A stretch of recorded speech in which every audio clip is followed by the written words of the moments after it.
Hyderabad Ibrahimpatnam MLA Malreddy Rangareddy సంచలన వ్యాఖ్యలు చేశారు. వచ్చే ఎన్నికల్లో 80,000 ఓట్ల మెజారిటీతో గెలవకపోతే రాజకీయాల నుంచి తప్పుకుంటానని ప్రకటించారు. నియోజకవర్గంలో రోడ్ల అభివృద్ధి కోసమే 700 కోట్లు ఖర్చు పెట్టినట్లు తెలిపారు. తాను ఒక్క ఇంచు భూమి కూడా కబ్జా చేసినట్లు నిరూపిస్తే ఎలాంటి పరిణామాలకైనా సిద్ధమని సవాల్ విసిరారు.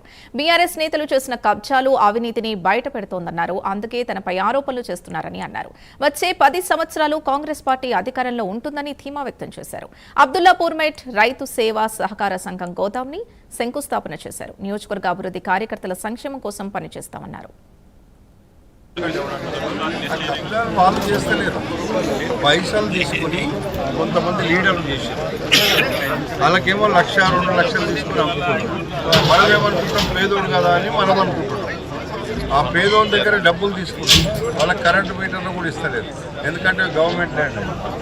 కాబట్టి ఇష్టం ఇల్లు కట్టుకున్నాడు, వాళ్ళకి ఏదో 10 ఫీట్ల డ్రైనేజ్ కింద పోనీ 20 కోట్ల రూపాయల విలువైనటువంటి భూమిని రైతుల కోసం ఈ ప్రభుత్వం ఇచ్చింది. ఇది ఒక చక్కటి అవకాశం. ఇందులో చక్కటి గోడౌన్స్ కట్టి రైతులకు ఏది అవసరం ఉంటే అది ఇక్కడ అన్ని ఏర్పాట్లు చేయడానికి ఇది ఒక అద్భుతమైనటువంటి ప్లేస్ ఇది. మరి ఇందులో రైతాంగానికి అన్ని విధాల ఆదుకోవడానికి మేము ఒక కార్యక్రమాన్ని తీసుకున్నాం. కాబట్టి ఈ కార్యక్రమం దిగ్విజయం కావడానికి ఈ రోజు ఫౌండేషన్ వేసినాం. ఇదే కాదు, రైతులు ఎక్కడున్నా మా ప్రభుత్వం రైతుల పక్షపాతి. రైతుల కోసం మన ముఖ్యమంత్రి రేవంత్ రెడ్డి గారు ముఖ్యమంత్రిగా అన్ని విధాలుగా మేము ఎన్ని చేసినా తక్కువ దానికి మాట్లాడతారు. కానీ కొంతమంది సన్నాసులు ఏమి చేయకపోగా మమ్మల్ని మాట్లాడుతున్నారు.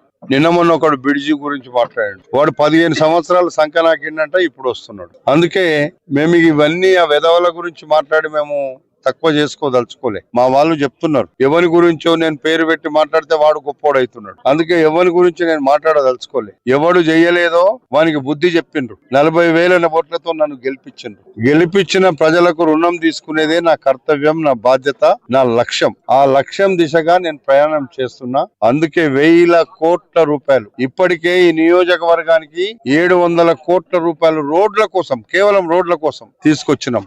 ఇక్కడ fruit market international integrated market పెట్టినాం. ఫ్రూట్ మార్కెట్ ఇక్కడ చిన్నగా ఉంటే ఇంటర్నేషనల్ ఇంటిగ్రేటెడ్ మార్కెట్ దేశమంతా, ప్రపంచమంతా చూసే విధంగా 3,000 కోట్ల రూపాయలు. అక్కడ భూమి విలువ కూడా 3,000 కోట్లు ఈ రోజు.